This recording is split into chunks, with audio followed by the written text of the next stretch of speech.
Hi friends, இன்றைக்கி வீடியோவில் ஒரு சூப்பரான கிரேவி ரெசிபி தான் பார்க்க போகிறோம். இந்த ஒரு கிரேவி பண்ணிட்டோம் அப்படின்னா இட்லி, தோசை, சப்பாத்தி, சாதம் எல்லாத்துக்கூடயுமே வச்சு சாப்பிட்டுக்கலாம். இப்போ வாங்க இது எப்படி பண்ணுறதுன்னு பார்த்துடலாம். ஒரு 5-6 பல் பூண்டு, ஒரு சின்ன துண்டு இஞ்சி, அதை வந்து தோல் எடுத்துகிட்டு ஒரு மிக்ஸி ஜாரில் வந்து சேர்த்துக்கலாம். இது கூடவே ஒரு வெங்காயம், ஒரு தக்காளி இதை வந்து நல்லா கட் பண்ணிவிட்டு சேர்த்துக்கோங்க.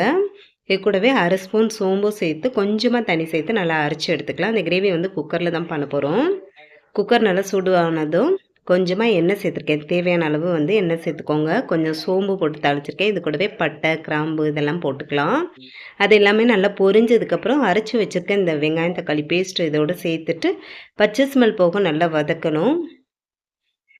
அப்போ தான் வந்து டேஸ்ட்டு நல்லாயிருக்கும். கொஞ்ச நேரத்துக்கு நல்லா வதக்கி விடுங்க. அப்போ தான் கிரேவியோட டேஸ்ட் வந்து நல்லாயிருக்கும்.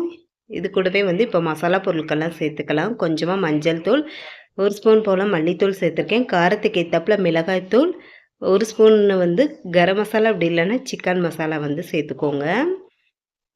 சேர்த்துட்டு இந்த மசாலாவோட பச்சை ஸ்மெல்லுமே போகிற அளவுக்கு நல்லா மிக்ஸ் பண்ணி விட்டுடலாம்.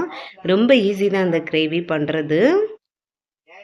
இப்போ இதையும் நல்லா வதக்கி எடுத்ததுக்கப்புறம் கொஞ்சமாக வந்து காலிஃப்ளவர் சேர்த்துருக்கேன். இது வந்து மஞ்சள், உப்பு போட்டு ஒரு கொதி வச்சு எடுத்தது. அதே மாதிரி கொண்டக்கடலையுமே வந்து முளைக்கட்டை வச்சது. இதுவும் ஒரு விசில் வச்சு எடுத்திருக்கேன். நம்ம வந்து கொண்டக்கடலை கிரேவியில் வந்து உருளைக்கிழங்கு சேர்ப்போம். காலிஃப்ளவர் சேர்த்து பண்ணி பாருங்கள், ரொம்பவே டேஸ்ட்டு சூப்பராக இருக்கும்.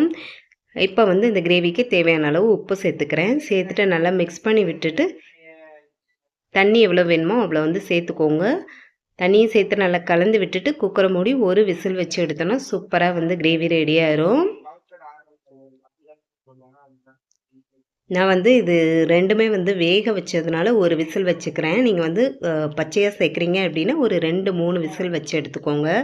இது வந்து நல்லா குழஞ்சிருக்கு. லைட்டாக அப்படியே கரண்டி வச்சு மசிச்சு விட்டாலே சூப்பராக வந்து குழஞ்சிரும். ஏன்னா வந்து பசங்க இந்த காலிஃப்ளவர் சாப்பிடாத டைமில் வந்து இந்த மாதிரி வச்சிட்டோம் அப்படின்னா அப்படியே சாப்பாடில் போட்டு நல்லா கலந்து கொடுத்துடலாம். அவங்கள வந்து சாப்பிட்ருவாங்க. ரொம்ப ரொம்ப டேஸ்ட்டு சூப்பராக இருக்கும்.